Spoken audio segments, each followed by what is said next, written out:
Intercalando. ¿Qué pasa cuando la justicia falla? ¿Qué pasa cuando la justicia falla, no? Que se lo pregunten a, no sé si lo pronuncio bien, a Iwao Hakamada, un japonés de 89 años que, atención, tiene el récord mundial de tiempo vivido en el corredor de la muerte.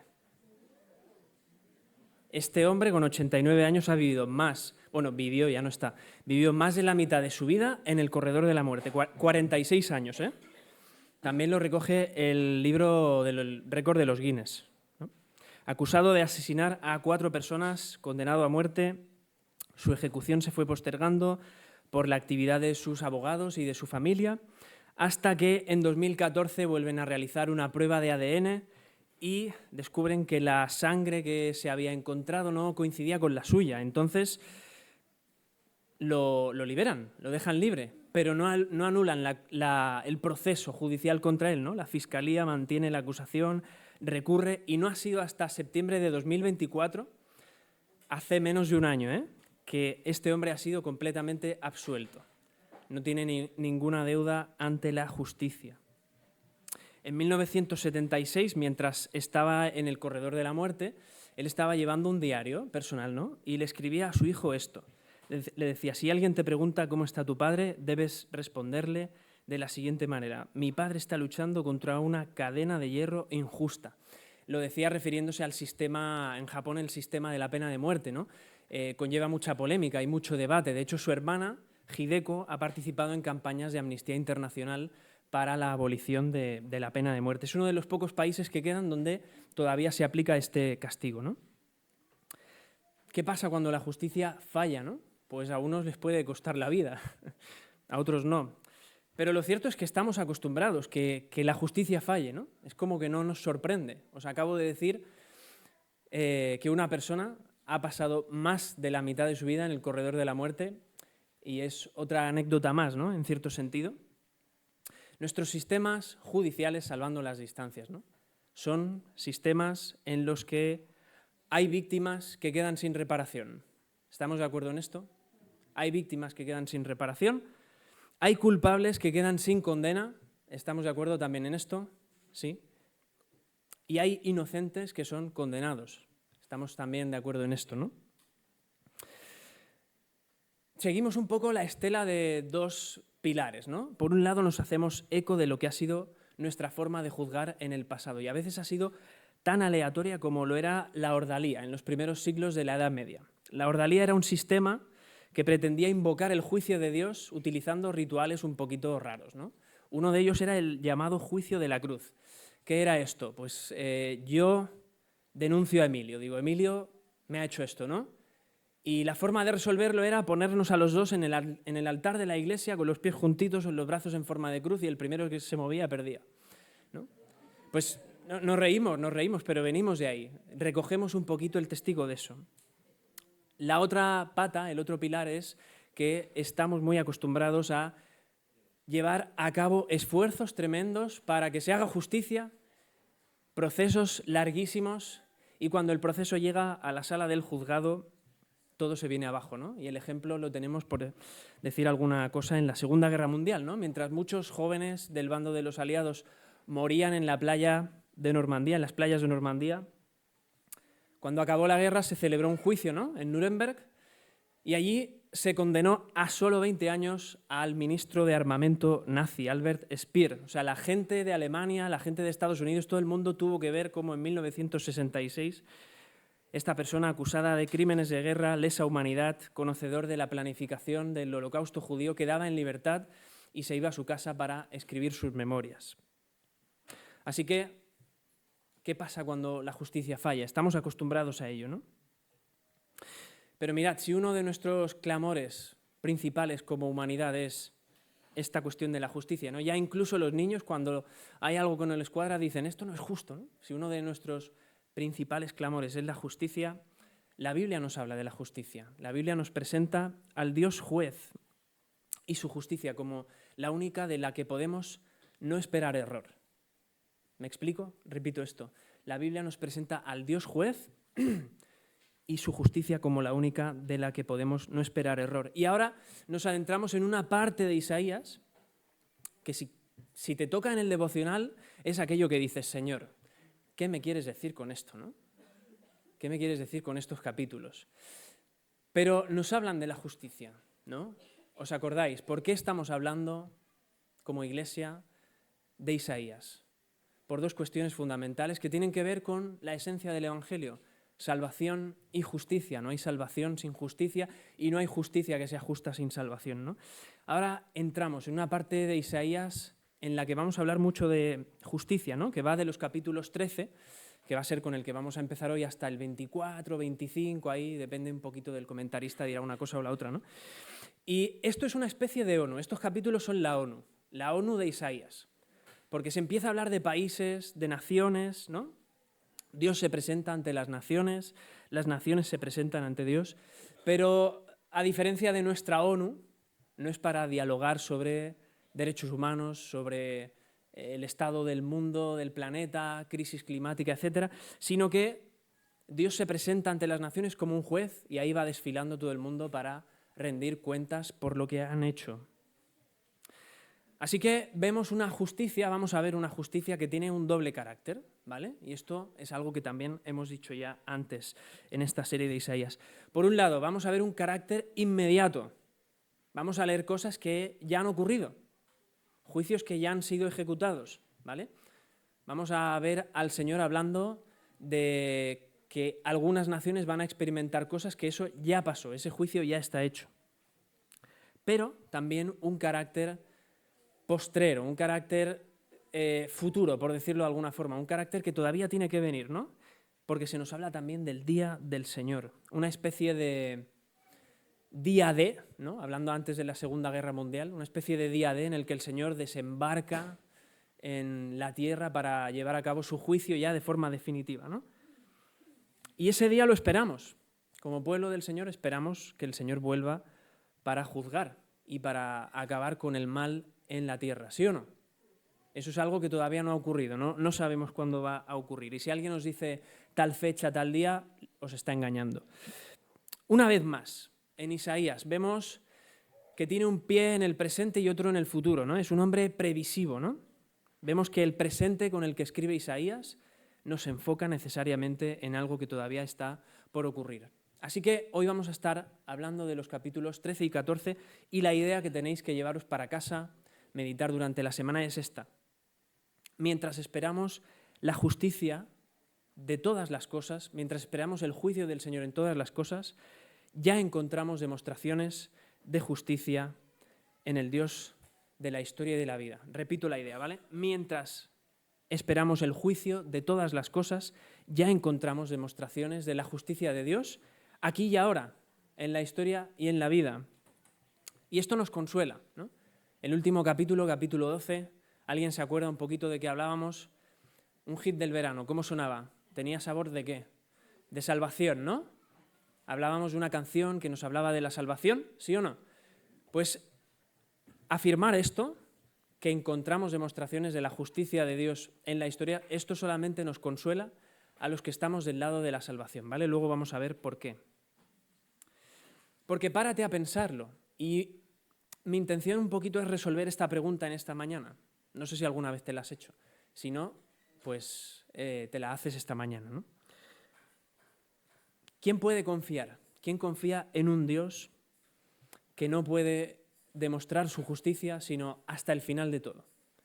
¿Os imagináis creer en un Dios que fuese, mira, lo que está pasando en el mundo, en tu planeta, está muy mal, pero no puedo hacer nada hasta el final de todo. Hasta que yo no venga no voy a poder hacer nada. ¿Podríamos creer en un Dios así? ¿Podríamos esperar en un Dios así? O al contrario, podríamos esperar en un Dios que juzga al principio, ¿no?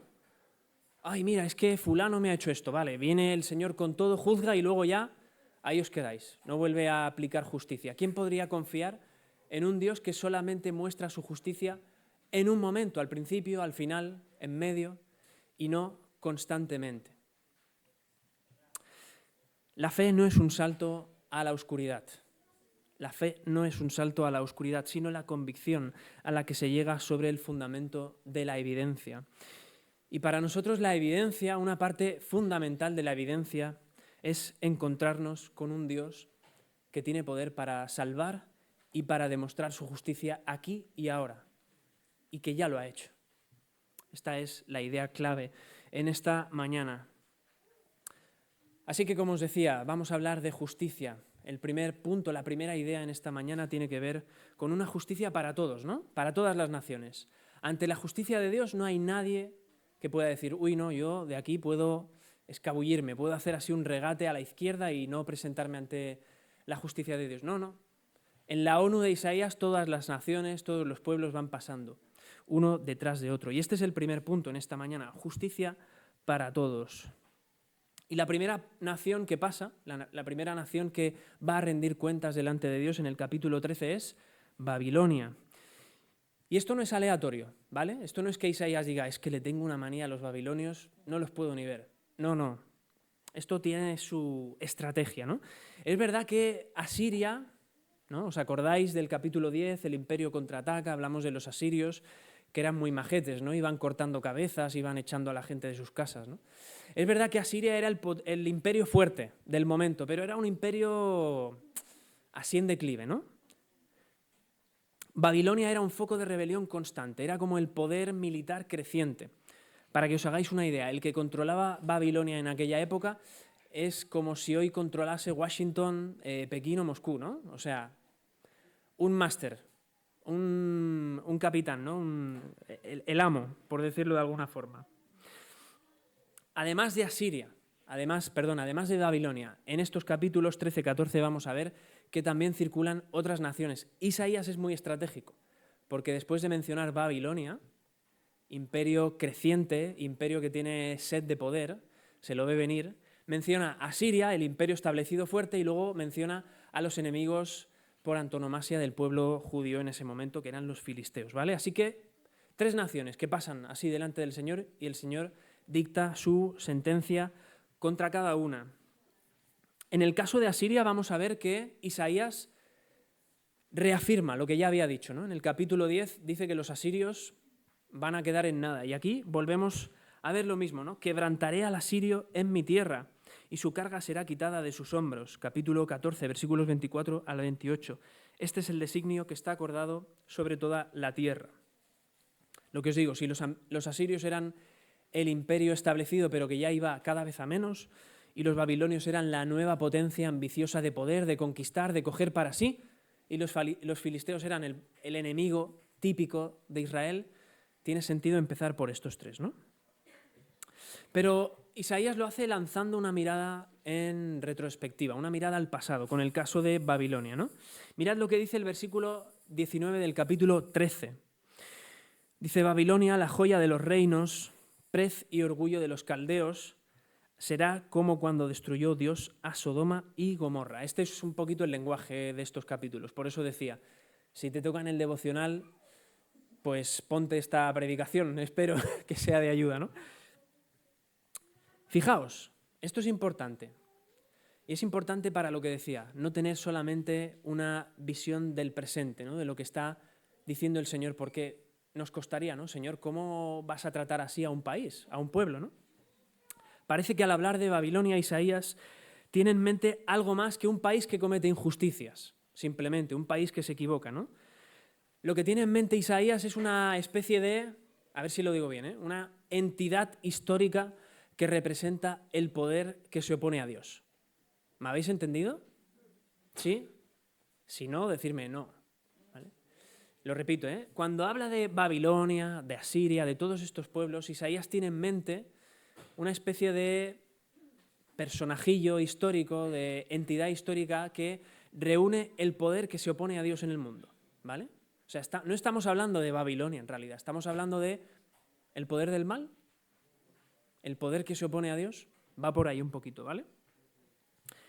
En Génesis 18, 20, Dios habla con Abraham y le dice: Abraham, el clamor de Sodoma y Gomorra se aumenta más y más, y el pecado de ellos se ha agravado en extremo.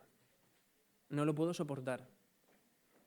Isaías dice que el castigo que Dios va a efectuar sobre Babilonia tiene la misma causa y el mismo efecto que lo que va a hacer sobre Babilonia. Así que vemos una continuidad. ¿Veis esa línea continua entre el principio y el momento histórico en el que estamos ahora? Lo que estaba pasando en Babilonia no era una nación que se equivoca. Mira, es que he cometido un genocidio. Mira, es que le he robado a mi vecino un trozo de tierra porque hay petróleo y me interesa. Mira, es que he discriminado a una etnia dentro de todo el tejido social que El Señor no está hablando de eso. El Señor está hablando de un poder que se le opone desde el principio. Barry Webb traza un paralelo todavía anterior al de Sodoma y Gomorra. Entre Babilonia y una torre muy famosa que se llamaba Babel, ¿no? Que la gente hablaba allí esperanto, chino, griego, de todo, ¿no? Y dice que tanto Babel como Babilonia representan el pomposo poder del mundo que se alza contra Dios. Esto es desde el principio, ¿no? No estamos ante un país que se ha equivocado, no estamos ante una nación que ha salido rana, sino que estamos ante una especie de representación del poder que desde la caída del pecado se opone a Dios. Eso está ahí en activo. Vayan pasando los siglos, vayan pasando las épocas, vaya pasando la tecnología también. Así que vuelvo a haceros la pregunta que os hacía al principio. ¿Podríais creer en un Dios que ante este poder que se va actualizando, que se va renovando, que nunca deja de actuar, ¿podríais creer en un Dios que dijera, mira, yo hasta el final no pienso hacer nada? ¿Podríamos creer en un Dios que dijera, yo hasta el final no voy a juzgar nada? Me da igual que ahora sea Babilonia, me da igual que en el siglo XXI sea el país que le queréis poner. A mí me costaría mucho creer en un Dios que dijese, mira, al final no te preocupes, que al final vendré. Ostras, sería difícil esperar, ¿verdad? Mirad lo que dice los versículos 6 y 9 del capítulo 13. Dios habla a los babilonios, ¿eh? Dice, aullad, porque cerca está el día de Jehová. Vendrá como terrible azote el Todopoderoso. He aquí que el día del Señor viene terrible y lleno de indignación y ardor de ira para convertir la tierra en soledad y raer de ella a sus pecadores. Otra vez lo que os decía, presente y futuro. Estas palabras están escritas en el marco de un mensaje dado a un país que lo estaba haciendo muy mal, que se estaba equivocando. ¿Esto ya ocurrió? Sí. ¿Babilonia dejó de existir? Dejó de existir, ¿no? ¿El imperio babilonio desapareció? Sí. Pero ¿se ha raído de la tierra a todos los pecadores? ¿Se ha raído de la tierra todo el mal? ¿Se ha eliminado todo el mal? ¿Verdad que no? ¿Veis un poquito la disyuntiva en la que nos pone Isaías? El Señor juzga, pero también tenemos que esperar esa manifestación de justicia definitiva. Dice Alec Motyer, y esta idea creo que es muy ilustrativa, ¿no? El día del Señor tiene muchos cumplimientos a corto plazo, ¿no? El día del Señor es lo que esperamos al final. Pero enfócalo así, el día del Señor tiene muchos cumplimientos a corto plazo, o sea, ya, en la historia, ya hemos visto cositas del día del Señor. Dice, el Dios que se revela en aquel día final es el mismo que dirige la historia ahora. ¿Vale? Esto es importante. Y la naturaleza pecaminosa del hombre, que entonces se desplegará en todos sus colores, es la misma que impulsa a los seres humanos hoy. Lo traduzco en lenguaje cristiano, ¿vale? No somos peores hoy de lo que seremos en el último día. Los seres humanos no somos peores hoy de lo que lo seremos al final de los tiempos. Ni seremos peores entonces de lo que somos hoy, ¿vale? Somos lo mismo. Somos igual de peores, igual de malos. Al final, ¿qué ahora? Ni Dios es ahora menos justo de lo que lo será entonces. ¿Me entendéis un poquito? El Dios que se revelará en el día final no es más justo que el Dios que tenemos ahora. Es igual de justo. Aplicación para la Iglesia en esta mañana. Podemos, y no solamente podemos, tenemos que esperar en el Dios que ya ha mostrado su justicia contra lo malo en la historia. Tenemos que esperar, tenemos que confiar en el Dios que ya ha mostrado su justicia en la historia. Si ya hemos visto demostraciones de su justicia, no solamente hablo a nivel general de naciones, sino en tu vida personal.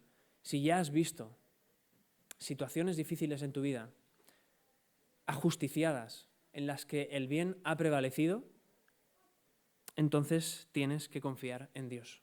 Tenemos que seguir confiando en Dios, porque ese Dios que esperamos al final es el mismo que tenemos hoy. No es más poderoso, ni el que tenemos ahora es menos poderoso. Primera aplicación, debemos confiar en Dios. El segundo punto en esta mañana es que es verdad que todos nos encontramos con la justicia de Dios, ¿no? Cada país, cada nación, cada persona. Pero hay una justicia particular para el pueblo de Dios. El pueblo de Dios encuentra una justicia particular de parte de Dios. Como os decía antes, ¿no? Pensar en un Dios que va mostrando su justicia simplemente es esperanzador o consolador ¿para quiénes? Para los que estamos del lado de la salvación, ¿no? Para los que no han creído, pues es o indiferente o es un poco incordio, ¿no? Es un poco incómodo porque estás ahí y te genera como sensación de culpabilidad, ¿no? A ver qué va a pasar al final, ¿no? ¿Dónde vamos a ir? Si yo vivo de esta manera, ¿qué va a ser de mí, no? Dice el teólogo Miroslav Volf, dice, para quienes no siguen a Cristo, la justicia de Dios disminuye su arrogancia, ¿vale? O sea, para quienes no siguen a Jesús en su vida ahora ya, la justicia de Dios es una piedra en el zapato, ¿no? Es aquello que te hace recordar que no puedes vivir tu vida creyéndote Napoleón, ¿no? Creyéndote el más grande. Y sinceramente, sin Jesús estamos todos ahí. Sin Jesús, para cualquiera de nosotros, hablar de la justicia de Dios sería incómodo porque significaría disminuir nuestra arrogancia, disminuir nuestro orgullo, incomodarnos viviendo con el ego, con el yo en el centro de nuestra vida.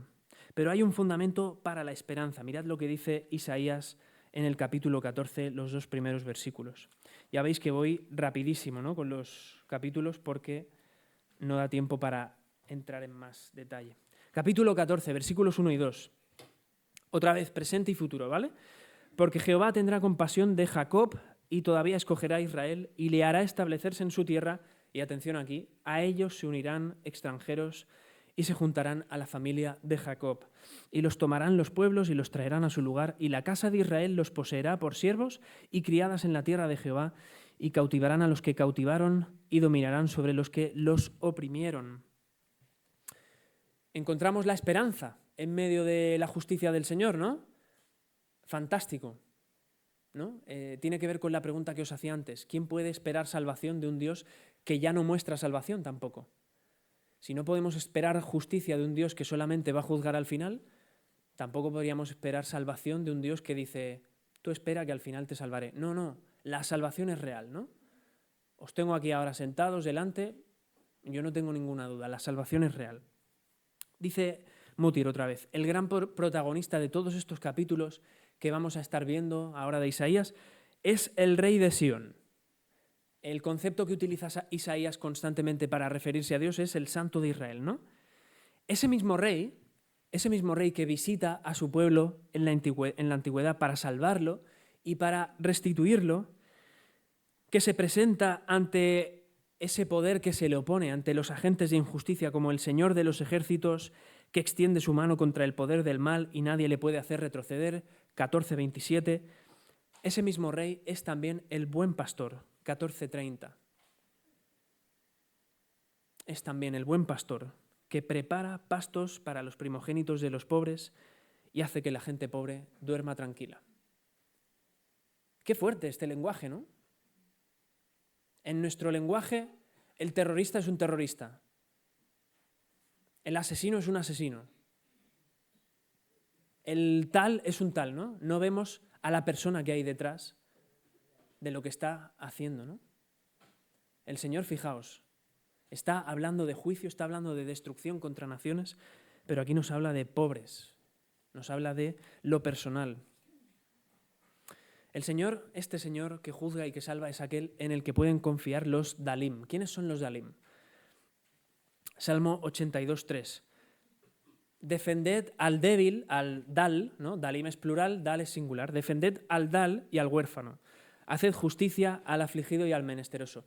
¿De qué dos personas habla el Señor a lo largo de la Biblia?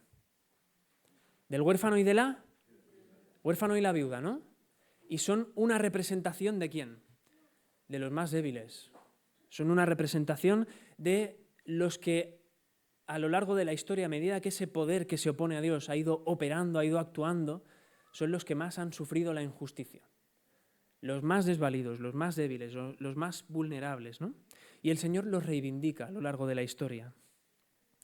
Son los pobres en espíritu, ¿no? Que luego dice Jesús en el Evangelio, ¿no? Bienaventurados los pobres en espíritu. Así que os hago otra pregunta. Si Dios, ¿no? Si estáis de acuerdo conmigo en la primera pregunta, que Dios ha ido actuando a lo largo de la historia, ha ido mostrando su justicia, no nos dice que la esperemos hasta el final. Si Dios ha ido actuando su justicia a lo largo de la historia, ¿cuál es la principal demostración de justicia que Dios le da a su pueblo? Que Dios le da a estos débiles, viudas, huérfanos. ¿Cuál es la principal demostración de justicia que Dios te ha dado a ti? Que Dios nos ha dado a nosotros, a los que hemos venido a ser pobres en espíritu. ¿Cuál es? Salvación. Estoy pensando en un objeto. La cruz. La cruz. La cruz es la principal demostración de justicia que el Señor ha manifestado ya. Y tiene un carácter peculiar por sus dalim, por sus pobres en espíritu. Fijaos cómo Dios rompe la lógica. El Dios justo, el Dios juez, aquel que es la misma definición de la justicia, ¿no? La misma definición objetiva de la justicia, ocupa el lugar del culpable. Asume la condena del acusado.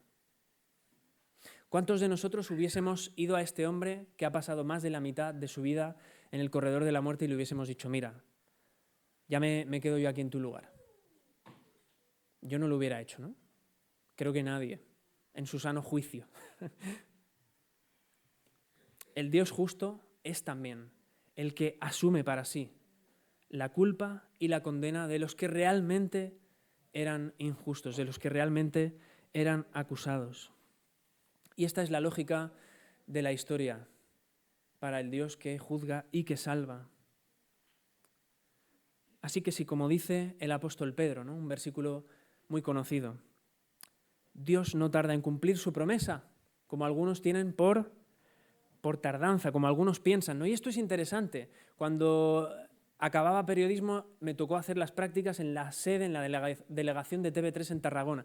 Y tuve esta conversación con una chica que trabajaba allí. Ella me decía, no creo que se pueda esperar mucho de la justicia divina en esta vida. Yo le decía, yo creo que sí. Esta es la cuestión. Dios no tarda en cumplir su promesa. De hecho, ya la va cumpliendo en el camino. Como algunos piensan, porque los hay que lo piensan, ¿no? Si esto es así, la cruz de Jesús es la principal manifestación de la justicia divina que ya podemos experimentar y observar.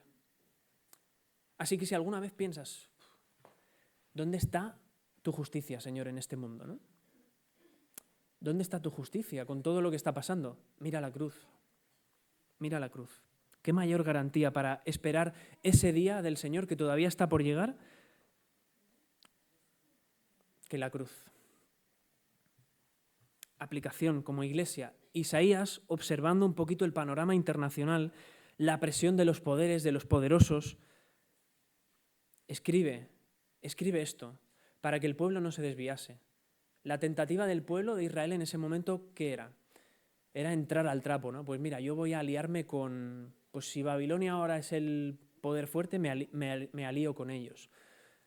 Si no, me alío con Asiria, si me va mal. Y si no, pues ya me iré a buscar a Egipto. Isaías nos recuerda que como pueblo del Señor, como iglesia, no debemos darle a nadie lo que exclusivamente Dios merece. Esta es una aplicación que ya me habréis escuchado, ¿vale? No es que sea vago y no haya querido hacer el trabajo de buscar las aplicaciones esta semana, pero es que es una aplicación que necesitamos recordarnos constantemente. Y es una aplicación que el propio Isaías recuerda constantemente. No debemos, como iglesia, no debemos darle a nadie la fe y la confianza que el Señor demanda de forma exclusiva de nosotros, de su iglesia. Y tampoco debemos aliarnos con esos poderes que operan en el mundo en oposición a Dios, por muy convincentes o atractivos que nos resulten. Como iglesia, ¿qué poder nos resulta más atractivo, ¿no?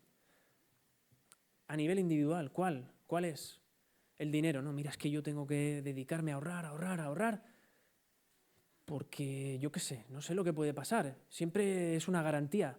Me da fuerza, ¿no? Tener ahí una buena cartilla, una buena libreta. Bueno, ahora ya no hay libretas. ¿O cuál es el poder que nos atrae más? Tenemos una excelente relación con el ayuntamiento y espero que siga siendo así, ¿no? Pero ¿cuál es el poder que nos atrae más? ¿Asimilarnos por completo al poder de turno, a lo que nos dicta el poder de turno, a lo que nos dictan los discursos ideológicos de turno? No debemos darle a nadie lo que solo el Señor merece. Nuestra confianza y nuestra exclusividad. Porque si la historia no es la historia de la humanidad, esto lo he hablado con alguno de vosotros, ¿no? y lo hemos comentado en otras predicaciones. Si la historia no es la historia de la humanidad, sino que es la historia de Dios, la historia del Dios que salva, del Dios que juzga, entonces solo acaba existiendo un mundo, y es el mundo de Dios. Y el mundo de Dios solamente lo habita un pueblo, y es el pueblo de Dios. Así que debemos esperar en el Señor, en este fundamento, en la cruz, y no darle a nadie más lo que solamente Él merece. Hemos visto la justicia para todos, ¿no? Todos pasan por el tribunal del Señor, ¿no? Y hemos visto también una justicia particular para el pueblo, que es en la cruz. Pero ¿de qué nos habla también la cruz? Nos anticipa la derrota que experimenta el adversario, ¿no? Hay un libro muy famoso que se llama El adversario, ¿no? Y en la Biblia aparece ese término para referirse a Satanás, el adversario, ¿no? El que se opone. Pues hay una parte de la justicia contra ese adversario que ya vemos en la cruz, y este es el tercer punto. Porque ahora queda muy hippie, ¿no? Queda muy guay aquí decir, venga, esperamos en el Señor, aquí contentos y tal, ¿no? Pero luego salimos a la realidad y ahí bregamos con el día a día, ¿no? Ahí luchamos contra ese poder que opera y que se opone al Señor, cada uno en sus circunstancias, ¿no? Y así es como ha esperado siempre la Iglesia. Esto no es que nosotros tengamos más mala suerte que la Iglesia en el siglo XVII. La Iglesia siempre ha esperado en medio de injusticias. La Iglesia siempre ha esperado y ha vivido expuesta de una forma especial a la injusticia. Recordad, somos los Dalim, somos los pobres, aquellos en los que el foco, el ojo de ese poder que opera contra Dios se fija de una forma particular, ¿no? Y he preparado un PowerPoint. Yo no soy de hacer PowerPoints, ya lo sabéis, ¿no? Pero he pensado que las imágenes iban a hacernos entrar un poquito más en, no sé, en materia, ¿no? Y además es más dinámico. No sé a qué le tengo que dar, Rubén, ¿me lo dices? Esto se ha encendido, pero no se ve nada. He preparado un PowerPoint que son fotos de personajes que a lo largo de la historia han representado el poder que se ha opuesto al pueblo de Dios y a Dios, ¿vale? Son personajillos, así amables, ¿no? El primero es este, Tiglat-Pileser III, ¿no? Cuando no había selfies, la gente se llevaba al escultor al lavabo y le decía, mira, hazme aquí un perfil así guapo, ¿no? Pues este es Tiglat-Pileser III. ¿Quién era Tiglat-Pileser III? Era el emperador de Asiria. El hombre más poderoso del mundo en el momento en el que estaba escribiendo Isaías. Podéis ponerle la etiqueta que queráis, genocida, lo que queráis, perpetrador de todos los crímenes que atentan contra la humanidad, ¿no? Bajo su reinado, Asiria experimenta una estabilidad y un poder sin precedentes. Es muy buena estratega. Mitiga rebeliones en Babilonia. Ya sabéis que hemos dicho, ¿no? El que controla Babilonia es como si hoy se sentase en la Casa Blanca. Pues este hombre tenía Babilonia. Conquista Damasco y Siria. Conquista el reino del norte, ¿no? Israel. Ahí veis la oposición también al pueblo del Señor. Los conquista y se los lleva a todos, ¿no? Con él es con quien establece luego una alianza el rey de Jerusalén, Acaz. ¿Os acordáis del capítulo 7? La encrucijada de la fe, ¿no? Isaías le dice al rey, confía en el Señor, y Acaz, ¿qué hace? No confío en el Señor, confío en este Señor. ¿Vale? Este es el Señor, ¿no? Algunos dicen, el capítulo 14 de Isaías contiene un poema, a partir del versículo 3 hasta el 23, contiene un poema, ¿no? Que es un poema sobre el rey de Babilonia, pero no habla sobre el rey de Babilonia, ¿no? Unos dicen que habla sobre un personaje histórico, otros dicen que habla sobre otro personaje histórico, y algunos dicen que está hablando de este hombre. el hombre fuerte del mundo en el momento en el que escribe Isaías. Otros sí que dicen que habla de Satanás, ¿no? Porque mirad lo que dice, por ejemplo, el versículo 12, el capítulo 14. ¿Cómo caíste del cielo, oh lucero, hijo del alba? Cortado fuiste por tierra, tú que abatías a las naciones, tú que decías en tu corazón, subiré al cielo por encima de las estrellas de Dios, levantaré mi trono y en el monte de la reunión me sentaré en el extremo norte.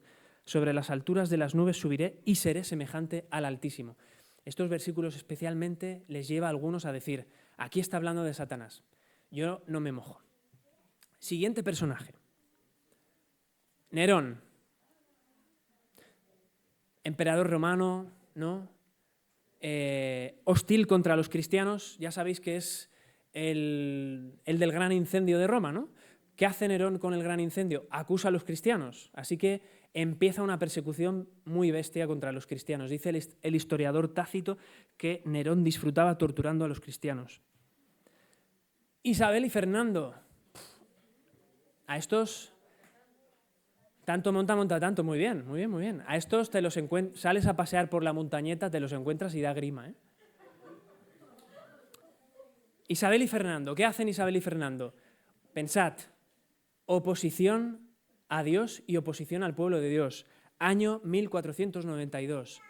Expulsan a los judíos de España. Fuera. No os queremos. Fuera. Año 1478. Fundan la Inquisición española. La Inquisición española, años después, siglos después, torturará, ejecutará a muchos hermanos y hermanas nuestros en la fe en este país. Enrique II de Francia, bajo su reinado y el de su esposa Catalina de Médici, son asesinados entre 5.000 y 30.000 hugonotes en la matanza de San Bartolomé. ¿Quién eran los hugonotes? ¿Alguien lo sabe? Protestantes calvinistas franceses. Pues bajo su reinado entre 5.000 y 30.000 pasados por la espada, ¿no? A este le conocéis, ¿no? ¿Vale? Hitler, hostil contra la Iglesia en Alemania que no claudica a sus postulados nacionalistas y antisemitas. Él consideraba el cristianismo como una hostilidad, un peligro. ¡Ostras tú! A este algunos hasta le habéis sufrido, ¿no? No de forma personal, pero bueno, ojo, ¿no? Su régimen nacional católico, aunque aparentemente religioso y cristiano, supone uno de los más fieros perseguidores del Evangelio en este país. Muchos hermanos y hermanas acaban en la cárcel también con él. Por poner una cara más, ¿no? Mao Zedong, además de asesinar a 50 millones de personas, de hambre, trabajos forzados, asesinándolos, funda el Estado comunista en China, que hoy es uno de los lugares más hostiles en la tierra contra el testimonio del Evangelio y contra la Iglesia. La lista podría seguir, ¿verdad? ¿A cuántos podríais añadir ahí, no? La cosa es que se van renovando, ¿eh? Dices, ostras, este ya no está, pero salen otros, encima con más tecnología, bueno. ¿Quién es el rey del capítulo 14? ¿Quién es el poder hostil que se opone a Dios en el mundo? ¿Es alguno de estos en particular? ¿Es uno de los que tenemos hoy? Dice Motir, es el rey mundano del poder que se opone a Dios. Dice Barry Webb, es la personificación de la arrogancia que desafía a Dios. Yo pienso que son todos estos, ¿no? Todos estos y los que han habido, los que nos dejamos así metiditos en un saco, ¿no? Ante toda esta lista de personajes que se van repitiendo a lo largo de la historia, como os decía, se acaban y vuelven, se acaban y vuelven. Atención, porque entramos en aplicación. Ante todos estos personajes, como Iglesia, como pueblo de Dios, hemos sufrido y vamos a seguir sufriendo. No tengo buenas noticias que daros en esto. Vamos a seguir sufriendo hasta que el Señor regrese. No sabemos el que puede gobernar este país el día de mañana, en unos años, y no lo sabemos, ¿no? Vamos a seguir sufriendo. Pero también en todos y cada uno de ellos, ¿no vemos ya muestras de la justicia de Dios? ¿Sí o no? ¿No vemos ya manifestaciones de la justicia de Dios? Algunos acaban su reinado de forma estrepitosa, los juzgan, los condenan, otros no, otros mueren de viejos, pero mueren. ¿no? Vemos ya la justicia del Señor en cada uno de ellos. Dice Barry Webb una frase que es especialmente ilustrativa para todo esto, ¿no? Dice, cada colapso de un régimen orgulloso e inmoral en nuestro mundo es también un día del Señor anticipado. Cada colapso de un régimen orgulloso e inmoral en nuestro mundo es un día del Señor anticipado. Hermanos y hermanas, los reyes del mundo van y vienen. Son efímeros y ahí tienen la justicia del Señor. Ahí ya tienen el juicio. Son efímeros. A veces hacen grandes obras, otras veces generan una destrucción tremenda. Algunos duran 50 años, otros duran un año. Y en todo eso sufrimos. Claro que sufrimos. Y vamos a sufrir. Pero Dios gobierna en la historia por encima de todos estos personajes. Dios juzga y salva por encima de todos estos personajes. Así que, aplicación especialmente para esta mañana, como pueblo suyo, debemos confiar. Debemos confiar que el Señor suplirá las necesidades que podamos tener bajo el reinado de cada uno de estos personajes, ¿no? El Señor suplirá nuestras necesidades de reunión, materiales, las que sean. Y además el Señor consolará las heridas de su pueblo. El Señor manifestará su justicia consolando las heridas que su pueblo sufra mientras camina en este mundo. Conclusión. Es realmente consolador, ¿no? Ver y saber que tenemos a un Dios que juzga, que manifiesta su justicia con el suficiente poder como para derrocar a tiranos, a los poderosos del poder que se opone a Dios en este mundo, ¿no? Pero es todavía más precioso y más poderoso ver que incluso el Señor toca el corazón de algunos y los salva. ¿Tenemos una foto? No sé si podemos ponerla. Rubén, por favor, ¿podemos poner la última foto?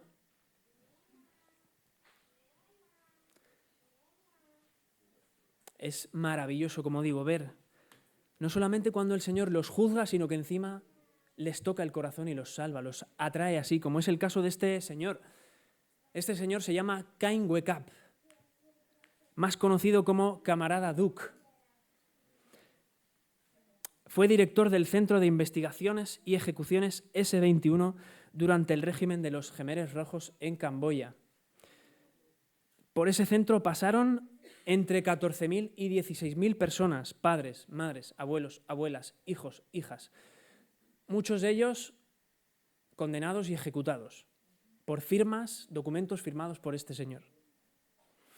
Lo condenan a crímenes de lesa humanidad, condenado a cadena perpetua, muere en la cárcel. Juicio, consecuencia. 3 años antes de ser arrestado en 1996, se convirtió a Cristo por la predicación de unos misioneros en Camboya. Y Duke decía lo siguiente, decía, en la época de la guerrilla yo tenía 25 años, mi país estaba corrompido, el comunismo estaba lleno de promesas, creía en ellas, ese proyecto fracasó. Durante el proceso judicial es el único alto cargo de los Khmeres Rojos que ha sido juzgado. Durante el proceso judicial en 2009 le pidió perdón públicamente a todos los supervivientes del régimen y a las familias de las víctimas que tenían seres queridos que murieron brutalmente asesinados en S-21. Duke decía, querría que me perdonaran. El Señor juzga y salva en la historia. No se espera hasta el final. Y no lo ha hecho solamente al principio. Mientras como Iglesia esperamos el día del Señor, atención, del mundo solamente podemos esperar una cosa, que siga siendo mundo. Del mundo solamente debemos esperar que siga siendo mundo. Y en el mundo siempre habrá un principio de Babilonia activo, siempre un poder que se opone a Dios y a su pueblo. No obstante, como pueblo del Dios justo y que salva, podemos esperar lo que decía Motir. El Señor siempre cuidará de su pueblo. Podemos orar también lo que se ora en el libro de oración común anglicano, que el Señor se levante ahora y proteja a su iglesia para siempre. Oramos.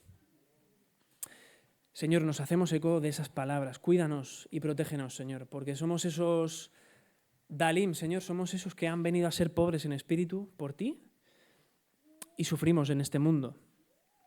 Nos acordamos especialmente de nuestros hermanos y hermanas, Señor, que ni siquiera pueden estar haciendo lo que estamos haciendo nosotros en esta mañana. Y están en sótanos, Señor, o están en cárceles, o una patrulla de la policía ha entrado en medio del culto y los ha sacado a empujones, Señor. Nos acordamos especialmente de ellos y te pedimos, Señor, álzate y levanta y protege a tu iglesia, Señor, hoy y siempre. Te pedimos, Señor, que nos ayudes a confiar en ti y a darte exclusivamente a ti lo que solamente tú mereces en exclusividad, Señor, nuestra fe y nuestra confianza, porque ninguno de los poderes de este mundo nos lo va a dar, Señor, mientras esperamos tu justicia definitiva, Padre. En el nombre de Jesús, amén. Nos ponemos de pie para acabar con unas palabras que Isaías dirá mucho más adelante en su libro.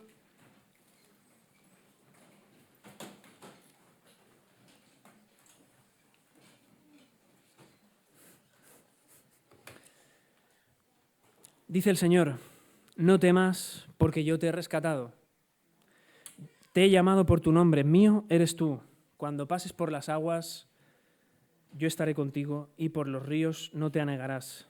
Cuando pases por el fuego no te quemarás, ni la llama prenderá en ti, porque yo, el Señor tu Dios, el Santo de Israel, tu Salvador, soy tu Salvador. A Egipto he dado por tu rescate, a Etiopía y a Seba por ti, porque a mis ojos eres de gran estima, eres honorable y yo te amo.